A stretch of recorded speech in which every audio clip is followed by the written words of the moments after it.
नमस्कार दोस्तों, एक बार फिर से आपको आपके इस YouTube चैनल में आपका स्वागत है। अगर आप इस चैनल पर नए हैं तो कृपया इस चैनल को सब्सक्राइब कर दें, बेल आइकन नोटिफिकेशन पर क्लिक कर दें और वीडियो को लाइक एंड शेयर जरूर करें ताकि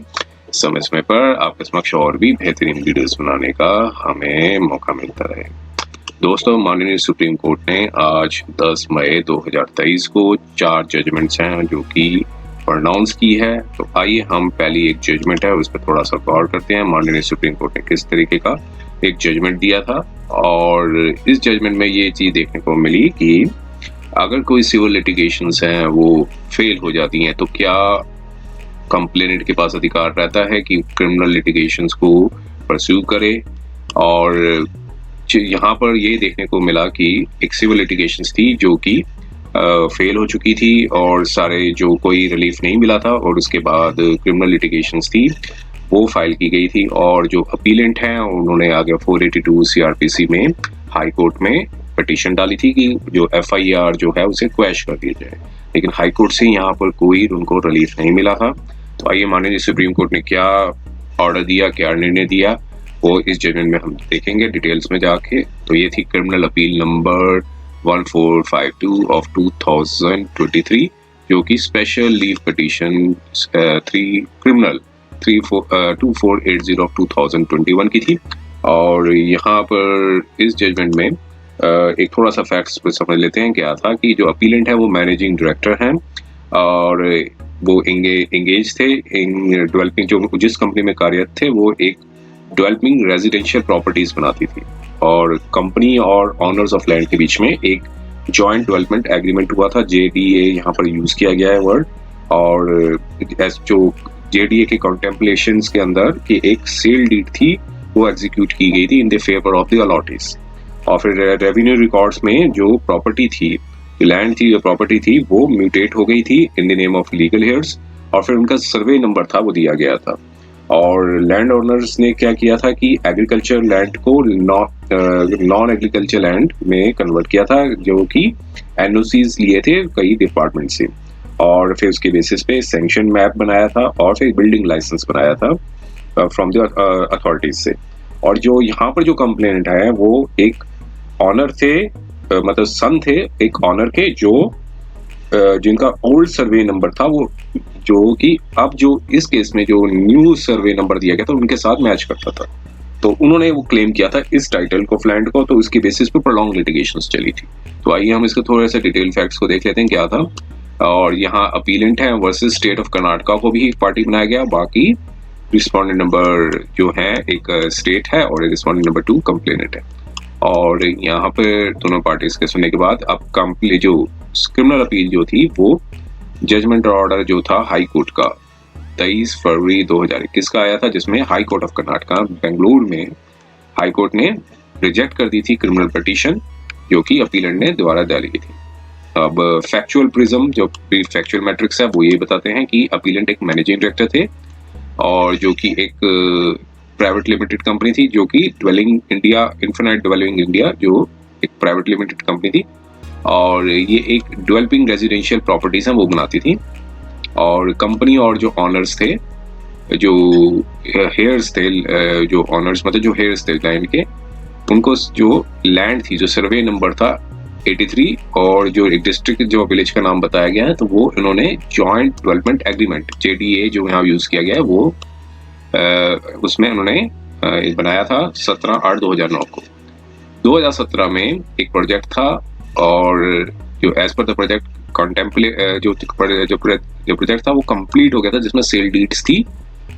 एग्जीक्यूट कर दी गई थी in the favour of the allottees. और जो ओरिजिनल ऑनर्स थे उन्होंने, जिनके पास टाइटल था, तो उन्होंने पोजेशन ऑफ लैंड थी और जो ऑर्डर ऑफ उससे फिर उन्होंने स्पेशल डिप्टी कमिश्नर से बेंगलोर से केस नंबर 100 रेवेन्यू रिकॉर्ड से उन्होंने अपने नाम जो म्यूटेट करवा लिए थे और जो हेयर्स थे जो ओरिजिनल ऑनर के, उनके नाम पर म्यूटेट करा ली थी। तो उनका जो सर्वे नंबर था वो दिया गया था 83(1) एंड 83(2), जबकि ओल्ड सर्वे नंबर था वो 8 था, न्यू सर्वे नंबर जो था वो 83 था। अब जेडी का जो एग्रीमेंट होता, लैंड ओनर्स ने जो लैंड थी वो एग्रीकल्चर से नॉन एग्रीकल्चर बना दी थी और जिसके और कई नेसेसरी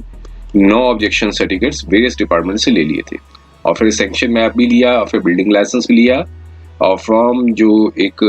महानगर पालिका थी जो उनके एरिया की, तो जिन्हें यहाँ बताया गया BBMP, तो उनके बेस क्लियरेंस लेने के बाद कंस्ट्रक्शन थी वो कमेंस की थी। अब यहाँ पर जो कंप्लेनेंट हैं वो ये बताते हैं कि वो एक ऑनर थे, ओल्ड सर्वे नंबर, यहाँ ट्रांसपायर्स लिखा है कोर्ट ने कि ओल्ड सर्वे नंबर था जो उनका 83 था, जो यहाँ पर जो ओरिजिनल ऑनर थे उनका न्यू सर्वे नंबर था 83, और ओल्ड जो सर्वे नंबर था उनका 8 था। तो यहाँ पर जिनका ओल्ड सर्वे नंबर था 83, तो उन्होंने उनकी जो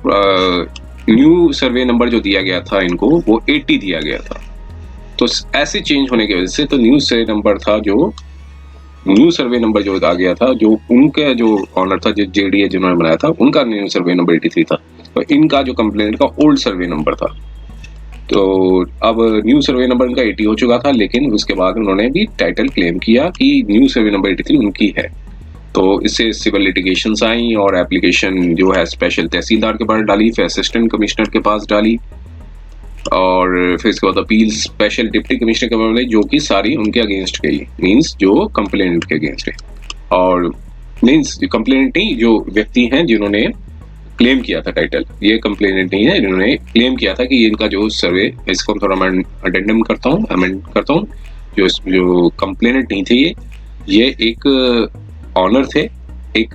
जो लैंड थी जिनका न्यू सर्वे नंबर था वो उसका बताया था। क्योंकि आगे हम पढ़ेंगे, मतलब आगे हम देखेंगे तो वहां से पता चलेगा कि जो केसेस है वो कैसे डाले गए थे, वो आगे बताया जाएगा, आगे जजमेंट को जब हम प्रोसीड करेंगे तभी बता पाएंगे। और यहाँ पर 2 सूट्स थे वो फाइल किए थे land owners, legitimate land owners ने, और जो सूट फॉर इंजेक्शन, और एक फ्रिवलेस सूट जो था वो फाइल किया गया था, जिन व्यक्ति का नाम लिया गया है, और लेकिन जिन्होंने फ्रिवलेस सूट था ऐसे जजमेंट में लिखा गया है, उनको कोई रिलीफ नहीं मिली थी, जबकि फिर उसके बाद वो अप्रोच हाई कोर्ट में गए थे, अपील भी डाली थी, जो कि विद एन अपील जो कि डिसमिस हो गई थी। तो इसके बाद जो व्यक्ति हैं उन्होंने आगे एक एप्लीकेशन डाली थी एडिशनल डायरेक्टर टाउन प्लानिंग को और BBMP को, और उससे उनका जो सैंक्शन प्लान था वो कैंसिल हो गया था। जिन्होंने न्यू सर्वे में जिनका 80 था, लेकिन जो ओल्ड सर्वे नंबर 83 था, तो वो जो लैंड क्लेम कर रहे थे कि जो जिनके साथ JDA हुआ है, तो अब उनको अब जब रिलीफ नहीं मिली तो फिर उन्होंने दूसरा जो प्रोसेस यूज किया है कि ये सैंक्शन प्लान को कैंसिल कर दिया जाए, लेकिन सैंक्शन प्लान जो है वो कैंसिल हो गया, और फिर अब जो कंपनी का बारे में होता है उन्होंने उस कैंसिलेशन को हाई कोर्ट में चैलेंज किया रिट पिटीशन में, और उसमें डायरेक्शंस दी कि ये ऑनर्स जो हैं वो BBMP अपील कमेटी में जाएं, और अपील कमेटी ने कमिश्नर का जो ऑर्डर को कैंसिल कर दिया और सेट असाइड कर दिया, और सैंक्शन प्लान जो पहले हुआ था उसको रिस्टोर कर दिया,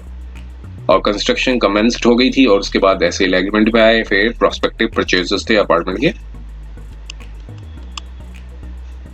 उसके बाद जो व्यक्ति थे उन्होंने आगे क्रिमिनल प्रोसीडिंग्स अपीलेंट्स के ऊपर चलाई थ्रू हिज प्रॉक्सीज। यहाँ पर प्रॉक्सीज वर्ड यूज किया गया, मींस उन्होंने नहीं डाली थी बल्कि प्रॉक्सीज ने डाली थी।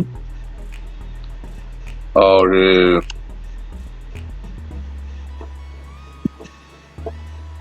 एक अनदर सिविल सूट था वो भी डाला गया था लैंड ओनर्स के अगेंस्ट में,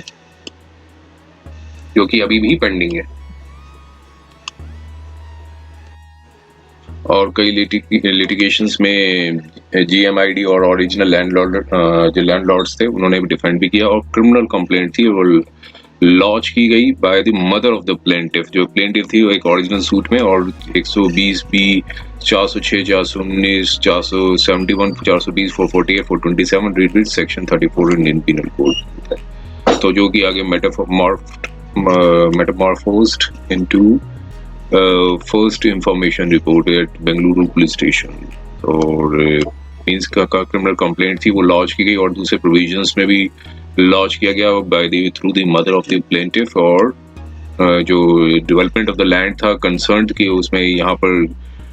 जो काउंसिल ऑफ द अपीलेंट है उन्होंने बताया कि जो कंस्ट्रक्शन ऑफ द लैंड जो है वो कंप्लीटेड हो चुकी थी, और सेल डीड्स थी वो एग्जीक्यूट हो चुके थे ओरिजिनल अलॉटीज में, अलॉटीज के पास, तो उसके बाद वो अलॉटीज से रह रहे हैं, और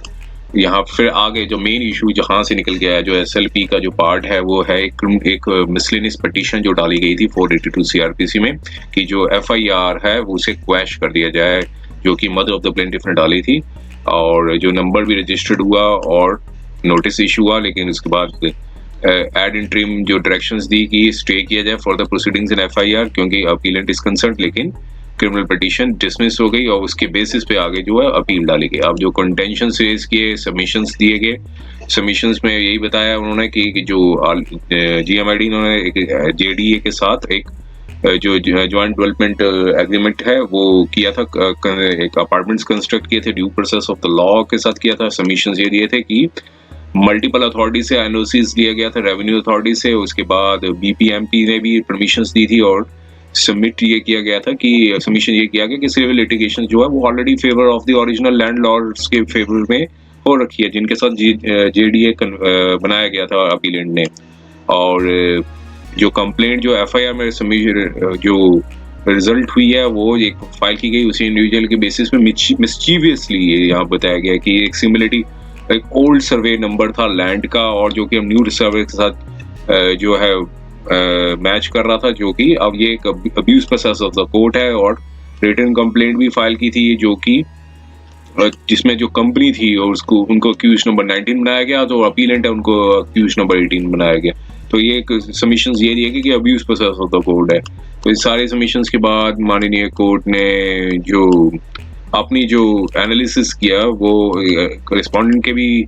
जो कंटेंशंस रेज किए उनको सुनने के बाद जो कोर्ट ने अपना एनालिसिस और रीजनिंग ये दी कि कोर्ट ने पाया कि हाँ अब जो इंटरफेरेंस की जरूरत है, क्योंकि जो फैक्ट्स नोटिस किए गए हैं इस केस में कि जो लैंड लॉर्ड, जो लैंड ऑनर्स हैं, वो जिन्होंने जो जीएमडी के साथ जेडीए बनाया था, जो जीएमडी कंपनी का नाम है, जेडीए जो बताया है कि जॉइंट डेवलपमेंट एग्रीमेंट बनाया था, और फिर परचेज जो लैंड खरीदी गई थी 1954-55 में खरीदी गई थी, और जो ऑक्यूपेंसी राइट्स जो थे वो लैंड ऑनर्स के फेवर में 1961 में आए थे, और उस दौरान से लेकर कोई डिस्प्यूट रेज नहीं किया और किसी अथॉरिटी के सामने। और जब जेडी ने जब लैंड ऑनर्स के साथ जीएमडी ने लैंड ऑनर्स के साथ जेडी बनाया, जॉइंट डेवलपमेंट एग्रीमेंट बनाया, तब जो कि 2009 में बनाया, जब सारे क्लियरेंसेस ले लिए अथॉरिटीज उनके फेवर में दिया, और कंस्ट्रक्शन ऑफ बिल्डिंग वर्क थी जिसमें 400 से ज्यादा फ्लैट्स थे, जो नंबर्स थे, जो कंस्ट्रक्शन बिल्डिंग अपार्टमेंट्स जो बताए गए हैं कि जो कि 400 से ऊपर थे, सोल्ड भी किया बायर्स अथॉरिटीज को 2017 में। फिर उसके बेसिस पे प्राइस एंड डिस्प्यूट राइज हुआ, जो कि एक लैक ऑफ बोनाफाइड है, और कोर्ट ने खुद कहा कि ये मिसयूज ये क्यों नहीं इस दौरान तक फैमिली मेंबर्स और कंप्लेंट्स आए, जब लैंड जो थी और ये एक फेंस सीटर्स जो would sit by and watch as the fence sitters for long period, और इतनी देर तक वो क्यों साइलेंट रहे। और सिविल लिटिगेशंस थी वो जो कि अटेन फाइनलिटी हो चुकी थी, कोई भी रिलीफ जो है जो नहीं ग्रांट किया गया था कंप्लेनेंट को, ना रिलेटिव्स ऑफ द कंप्लेनेंट को। सिविल सूट जो फाइल 2016 में किया था, इंट्रीम ऑर्डर भी,